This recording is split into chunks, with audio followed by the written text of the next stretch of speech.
Hi, it's Will from StormTheCastle.com, and this is a quick tutorial on how to mount a sword on the wall. And there's a few things you need to know, a few techniques you can use to do this, and it's not that hard to get a sword strongly and firmly mounted on the wall in a way that looks good.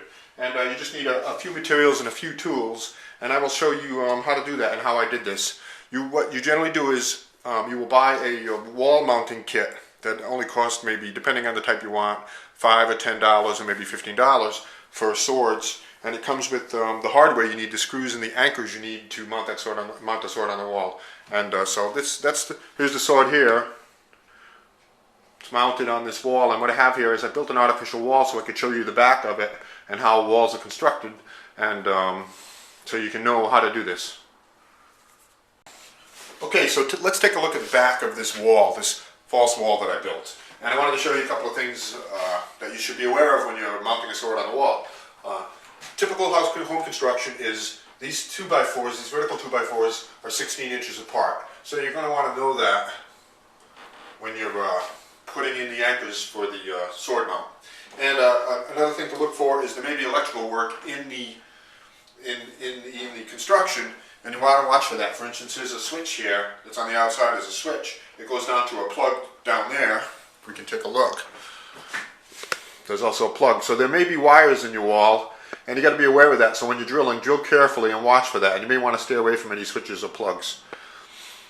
So that's the thing. So I'm going to actually mount the sword here in the middle, because chances are good you're not going to be able to catch a 2x4. If you can catch one, that'll be great. It'll be a nice strong anchor and it'll hold your sword up well. But I'll show you how to do this just in the regular sheetrock. Okay, let's take a look at the materials and tools you're going to need to mount the sword on the wall. And some of these are optional. You can improvise a bit depending on what tools you have. I have a power drill here, so I can drill holes in the wall. A drill bit that goes along with the anchors. A pencil, some kind of a tool to punch a thin hole in the wall. I'm using an awl here. You can use a center punch or some kind of a punch. The actual hardware that the sword mounts on, and you purchase this, a stud finder and a screwdriver. So that's what you need. And now when you think you've got the spot where you want to mount the sword on the wall, you need to take a look at this wall and find the studs in it.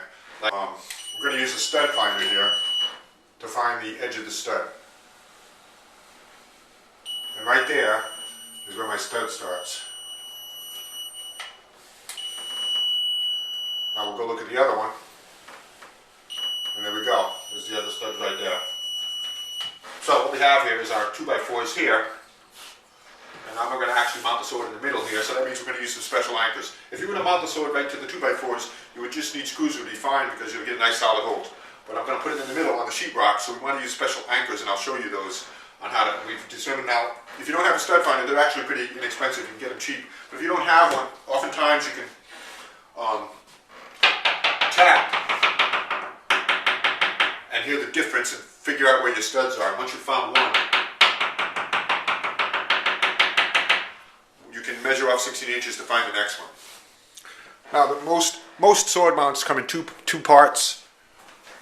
There's a top and a bottom, and you see the bottom here. The tip of the sword will sit in that, and then the top here holds the sword. So this way you can the sword is held in the wall, against the wall neatly, and you can remove it anytime you want. Once you've located your position that you want to mount both of these at, once you've located the position you want to mount both of these at, you either scribe or draw holes. Use a pencil or your pointed device to scribe holes, and then you go ahead and make an initial punch. And you make your initial punch to keep the drill guide, and that way the drill doesn't drift. Next, you drill your holes, nice and easy, take your time.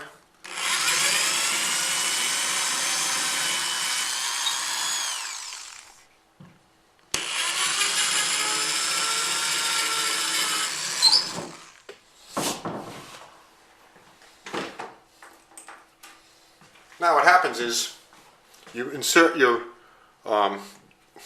plugs into the holes, and these are going to be a tight fit, so you may have to tap them in. Now how these work is once you've got them in there and then you put the screw in it, the screw will expand that, and the plastic will expand and tighten up in the hole, so you get a nice tight fit. So you tap those in so they're nice and snug against the wall.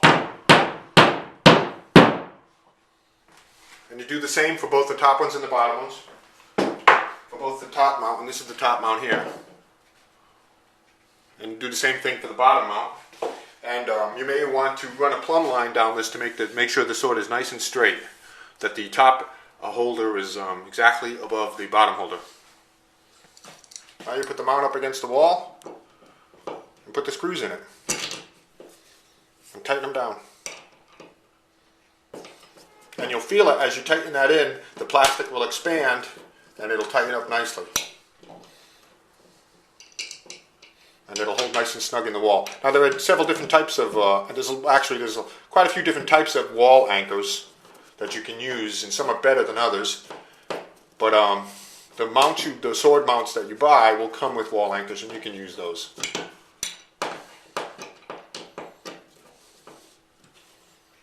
So there we have it.